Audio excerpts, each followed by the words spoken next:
Bonjour, Sébastien Vugier de la société Axway. Donc Axway, c'est une société française qui accompagne nos clients dans tout l'échange sécurisé de données depuis plus de 20 ans. La transformation digitale, c'est avant tout plutôt une évolution et quelque chose qui s'inscrit dans la durée.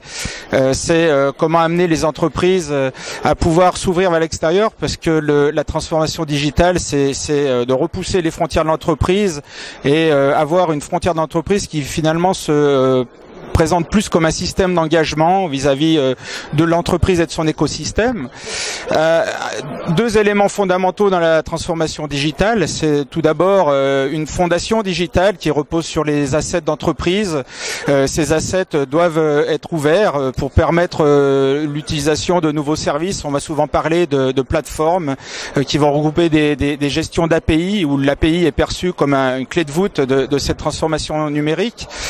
Pour ce faire, c'est comment exposer des services existants, les rendre accessibles facilement.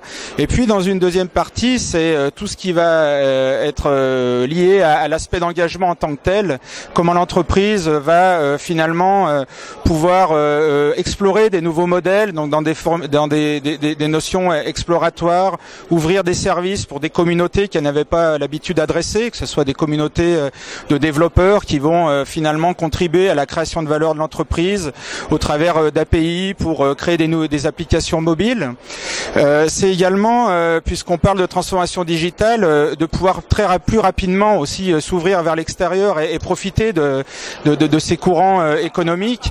On parle beaucoup du cloud. Le cloud également est une partie importante de l'entreprise qui peut lui permettre d'accélérer ses projets numériques. Et souvent dans le cloud, on a cet aspect de devoir composer dans des approches un peu hybrides où l'entreprise ne veut pas forcément tout ouvrir. Et encore une fois, les API permettent également de cohabiter des applications qui sont plutôt au niveau d'entreprise et au niveau du cloud.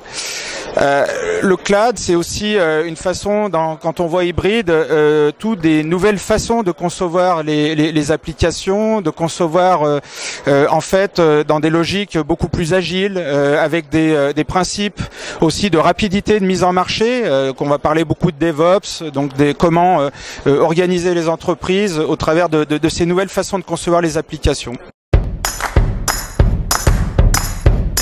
Si on parle un peu retour d'expérience sur les nouveaux business models que le numérique peut apporter aux entreprises, nous sommes encore dans des phases de transition et beaucoup de phases exploratoires. Nous voyons dans les domaines financiers des entreprises qui organisent des événements communautaires, qu'on va parler hackathon, où c'est aussi de faire profiter en fait et d'ouvrir sur des communautés des services pour que ces entreprises puissent bénéficier des marges d'innovation qui viennent pas forcément de leurs propres équipes.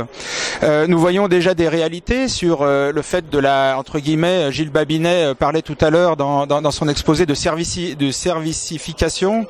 Et en ce sens, beaucoup d'entreprises voient et ont mis en avant des logiques de services additionnels par rapport à leur utilisation de produits physiques. On le voit ça dans le monde du retail, on le voit dans le monde de l'industrie. Dans le monde du retail, on parle aussi beaucoup d'omnicanal, et ça devient une réalité où l'expérience client et l'expérience utilisateur est primordiale. Et en fait, plus de 80% finalement des projets actuels et des retours d'expérience que l'on voit se situent autour de l'amélioration de l'expérience client. Voilà.